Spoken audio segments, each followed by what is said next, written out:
You are listening to the I Choose My Best Life podcast with Dr. Saundra Dalton-Smith, a show that is dedicated to helping you live fully, love boldly, and rest intentionally.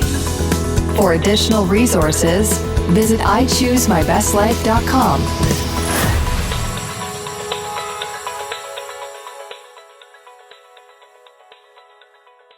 Welcome, everyone. This is Dr. Saundra, and you're listening to I Choose My Best Life.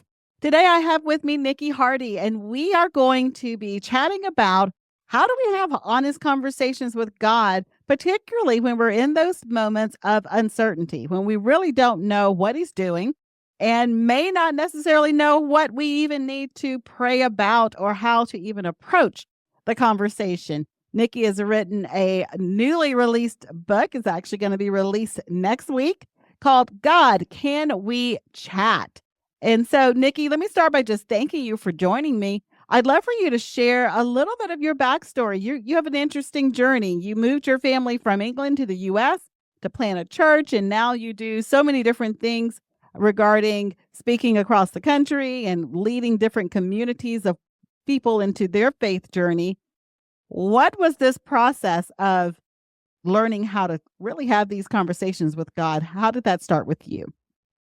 Thank you for having me. It's great to be here. And yes, it's been quite a journey. Like you said, we moved our 3 small children across the pond about 18 years ago now, which is hard to believe. They were all so small and now they're all so grown. But we came to plant a church in Charlotte, North Carolina, which does seem rather strange given there's a church on every corner in Charlotte and a pub on every corner in London.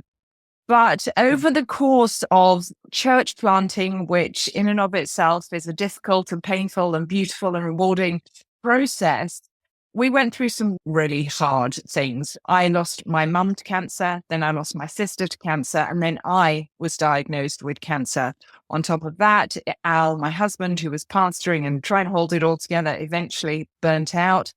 And coming through that cancer journey and realizing that although God had said, I have come that you might have life and life in all its fullness, this abundant life, I was thinking, I must be experiencing the troubles that He also said right now. And then I got to the point where I was thinking, hold on a minute, what if I never get better? Does that mean His abundant life isn't for me? And so out of that came a journey of really leaning into how can I find abundant life in the really hard times? And that's what my first book, Breathe Again, was all about, really practical things to do. I had a Thrivers manifesto for thriving and not just surviving. But Dr. Saundra, what I came to the point just a couple of years ago was that having been through all that and believed anyway and trusted anyway, even though I'd questioned Him, even though it had rattled my faith, these last 4 years, 5 years, we stepped down from leadership. Nothing awful went down. We were really just called by the Lord into the next thing. But then I don't know about you, but so many of us have been through some really hard things over these last few years. What with the pandemic, we've either lost loved ones, been really sick ourselves, had to homeschool children, lost jobs, whatever it might be. And then on top of that, there was the political unrest, the racial unrest, the division within the church, all these kind of things. And so what I realized was that the church wasn't churching. The people of God were hurting, and the world was hurting, but the body of Christ wasn't loving. And then I was reading the Bible and things were standing out to me that didn't sit well, that I used to be able to just gloss over. And I got to the point where in my faith and my walk with God, I once was found, but now I'm lost. And I felt disillusioned, disappointed, confused. I had doubts and questions, not just not understanding what He was doing, but why? What kind of God would do that? And so out of that came this need to do something with that. How do I lean into this in a way that cannot let my faith disintegrate, but actually grow. Yeah, a lot of people who get to that point, though, sometimes what we sometimes will call a crisis of faith or a season of doubts or however you want to phrase it. When people get to that point, they oftentimes feel like they have disconnected in some way from God. Or I've heard people say things like, "Oh, I feel like I'm out of God's will," or "I've lost his favor," and all these terms that we use to describe that. Mm-hmm. What would you say to someone who is using that kind of vernacular as they describe what you just shared, Yeah. those feelings in that moment? Because for a lot of people, that separates them from the church and they never really come back. And I can totally understand it. And I would say, first of all, I'm so sorry because I have been there and I know what that is. And I know how hard that is to carry because our faith and our relationship with God is so often precious to us. And that relationship so tender and meaningful that feeling that disconnect, feeling that loss is a really heavy, sad thing to carry. And for those people, I'm so sorry. I do want to encourage them, though, at the same time, that God is still present and he is still with you and he still loves you and he's not going anywhere and he is patient and he is kind and all those things. But equally, I want to invite anyone who's feeling this way into a conversation with God, to be their own psalmist and reflect back to God how they're feeling. We just need to listen to David. How long, Lord? Why have you turned your back on me? Even in this disconnect, the psalmists and Job and these great men and women of faith are turning their disconnect, turning that sadness back to God. And that's what I want to invite and encourage people to do in this time, the dark night of the soul, if you will. And I love how you describe that. You describe it in writing your book that you felt like your faith was dying from 1,000 paper cuts. That's a vivid image that really, I think, that really displays the desperation of how that season can feel. What were some of the practical steps? You mentioned having a authentic conversation with God. How can someone begin to approach that and begin to allow that experience to just rebuild and reshape that relationship? I'm a super practical person. I'm one of these people where when somebody says, just trust God, I'm like, how? Like, how do I actually do that? What does it look like in my daily lives? And for me, this conversation with God, chatting with God, really takes part in 3 phases, if you like. First, we need to reimagine our doubts, not as our faith's kryptonite that will weaken and destroy our faith, but our faith's superpower. There's something that can take us closer to God, can draw us into that intimacy that we are really craving. So often I think, actually, what I need, Lord, is answers. And he says, no, what you need is my presence. What you need is my presence. And so if we can reframe our doubts as holding power, but not power to destroy or weaken our faith, but to strengthen and build it, that's the first thing. And how do we do that? We have to reframe the lies that we believe about our doubts. So often we believe things like, well, I can't tell God that. We think there's no way I could share that with God. He'll be mad at me, or it's a sin to doubt. I mustn't doubt, or I need proof and answers to be sure, or I have to choose faith or doubt. I can't have both. I need one or the other. So when we reframe these lies really that are holding us back from engaging in that conversation with God, once we've dealt with those and know that God's not as fazed by our questions, he's really not as fazed by them as we are. He's not concerned by them. He loves us anyway. And I often forget that he knows anyway. So once we've reframed that, then we're free to reply to Jesus' invitation to come to him just as we are. He says, come to me, all you who are weary and heavy laden and burdened. In the Message translation, burnt out on religion. And he invites us to come to him. And I don't know about you, But with all these doubts and uncertainties and questions and feeling lost, I feel weary and heavy laden and burdened. And he says, come to me. So that's the final bit where we can come to him. And that's where I created for myself and everybody else this chat conversation guide to actually lead us through an honest and daring conversation with God so that we can end up partnering with him in this mystery of faith. I love the practicality of that because I think for a lot of us, when we hear something and it can sound theologically sound, we understand it, our heart position is that we want to live it out and to have it be a part of our faith journey and experience, but not having the real practical next steps to it are often the barriers to living it and being able to apply it to our life. So I love that you have this conversation guide and it's with the acronym CHAT. What does the CHAT actually stand for within that acronym? Yeah, I had to make it super memorable for myself. So if I'm going to talk with God, it needs to have the acronym CHAT. But the first bit, the C, is to consider the facts of what brought us to this place of holding this question. So if we have a question about why did you answer her prayer, not my prayer? What are the facts around this? What happened to lead you to ask this question? And this is just the facts, man, not I felt this and I'm feeling that. It's what everyone can agree on.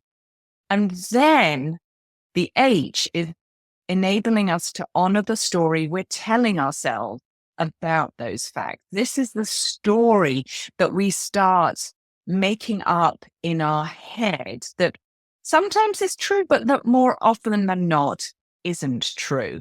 And it's the story that gives our brain in a neuroscience way the peace and calm that it's looking for. Because with all the millions of stimuli every day, our brain is on high alert. And by creating stories about the stimuli and the input, it calms down a bit. Now, these stories don't have to be true. Often it's things like God doesn't love me, or he's ignoring me, or I really shouldn't doubt, I shouldn't question him because that's sinful, or whatever these questions might be. And so we just honor that. We get to a place where we're like, oh, I didn't realize that the Lord seemingly answering her prayer and not mine leads me to tell myself this story that I'm unlovable by God, or I'm not his favorite, or whatever that might be. So we just honor that story.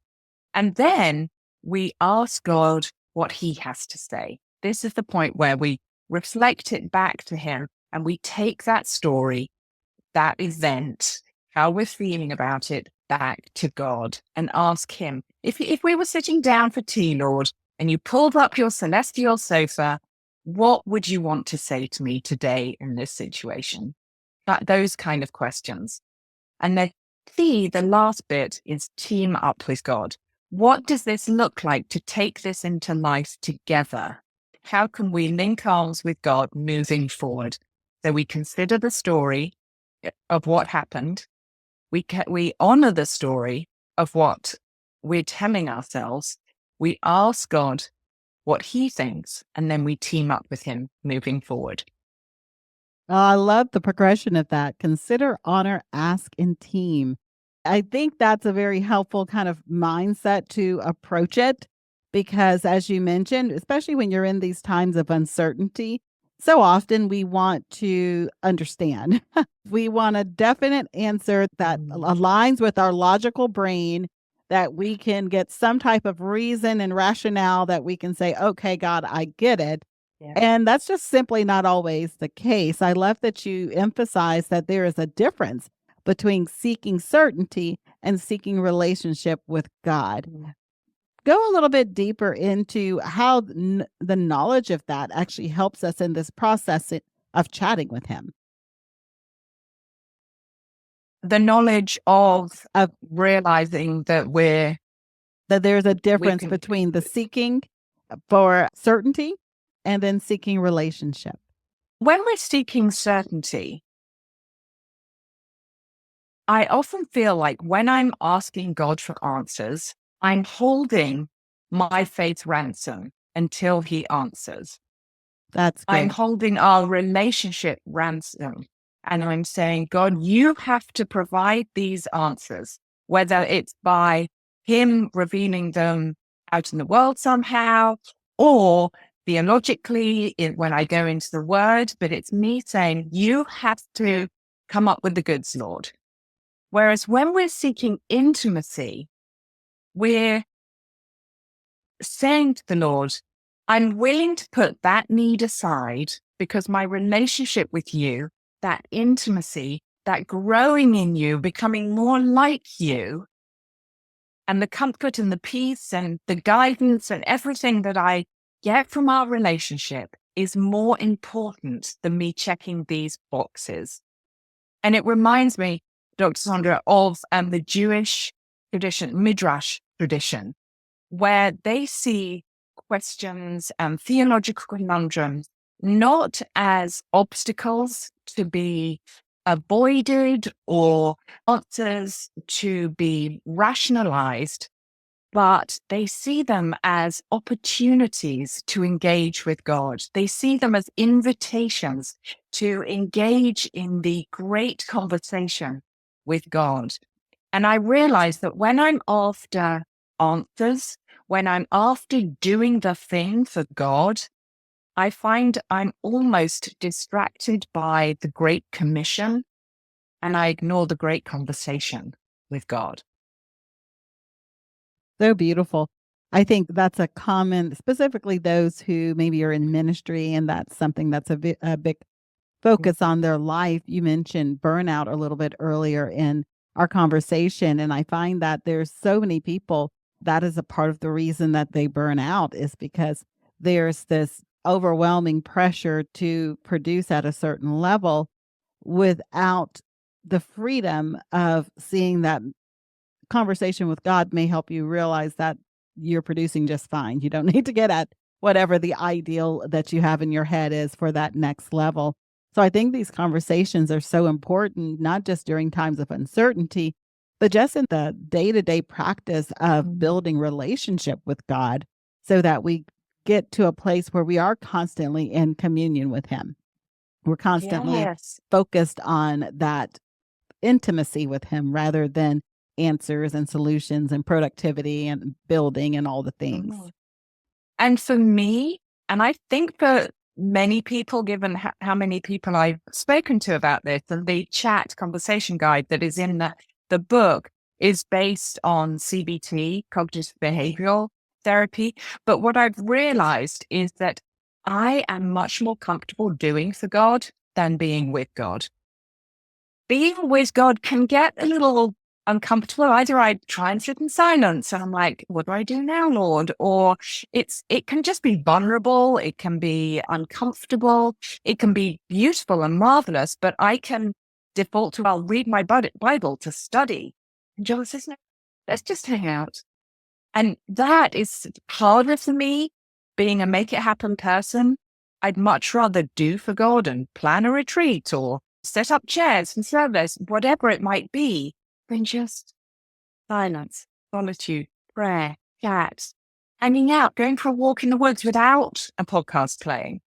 And I think so many of us can get like this in this hurry up world. So true, so true. We just got done discussing that we both have books coming out in March, and that actually is the theme of this particular book that I have coming out. Being Fully Known is simply about that. It's about that need of opportunity to just simply be still and to put Psalms 46:10 actually in practice in our life in a way that we can begin to start living out of it. So I love that you're bringing in this element of the conversation and the intimacy because I think that's a huge part of it for a lot of people. I'd like to conclude with this. I know for some people, when we talk about doubt and fears, particularly the word doubt, we shy away almost from, as Christians, even saying that we ever have doubts. Having gone through this experience, written a book, talked to others about it, how do you currently now view doubt when someone says they're doubting their faith? Do you see this as something that's a negative, a positive, neutral? How do you approach it? I now see it as a huge positive because it means they're engaged. It means they're thinking about it. And often it means they care. And for me, it means there is movement. But in my book, God Can We Chat, I tell the story of my friend Tom when we were sitting around one night. I was asked by a group of friends, "What's your new book about?" And I was still in that I'm not entirely sure kind of phase, but I got to this point in a whole load of extra words when I said, I think it's really about what we do when we get to the crossroads of faith and doubt. And Tom, who's a thoughtful head teacher of many years, a man of faith, said, I don't like the word doubt. It talks of already having one foot out the door. I prefer the word wonder. And I thought, you've nailed it, Tom. Doubt has this negative press around it. It almost needs a better PR team. And I can understand why, because so many of us are brought up in faith traditions where we're told, do not doubt. Jesus says, don't doubt, have great faith. I get it. But now when I read those words, I imagine Jesus saying, not saying, don't doubt, have faith. He's saying, don't doubt.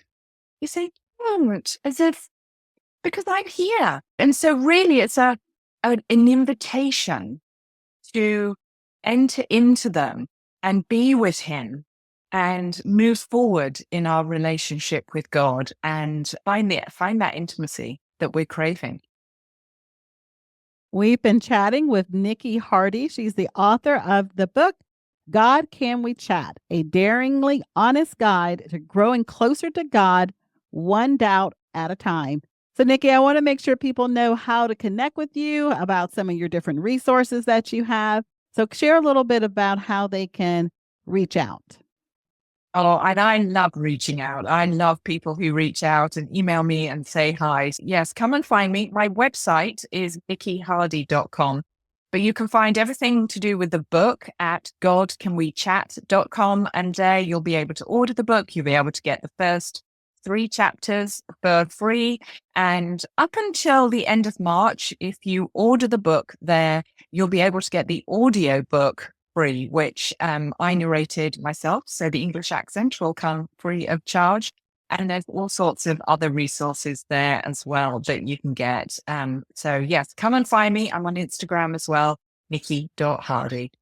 Excellent. We will link to your website as well as to your book Amazon page so that people can easily find it in the show notes. And I want to thank you so much. This has just been a wonderful conversation with you, Niki. Thank you so much, Dr. Saundra. Until next time, everyone, live fully, love boldly, and rest intentionally. Have you ever wondered what it feels like to be truly seen and deeply loved, to be able to step into the fullness of your identity, the parts of you that you know and the parts of you you have yet to experience? In my new book, Being Fully Known, The Joyful Satisfaction of Beholding, Becoming, and Belonging, we dive deep into these topics. It's an invitation to experience just that. The joy of finding out who God says you are that maybe you haven't recognized yet. Maybe He felt the Holy Spirit speaking to some part of your heart about something and you're thinking, I couldn't possibly do that. Well, in this book, we are going to dive deep into your I could nevers. We're going to take a look at the parts of your identity that maybe have been shut down because of fear, maybe have been shut down because of things other people said, and maybe because of things you said to yourself. It's a journey into the kind of love that changes everything, the kind of love that only can be experienced when you behold God in the fullness of who He is and allows what you behold to become a part of who you are becoming. You can find a copy wherever books are sold, including Amazon, Books A Million, Barnes & Noble, as well as Target and some other retailers. When you purchase early, you get a lot of great pre-order gifts, so be sure to get your copy now.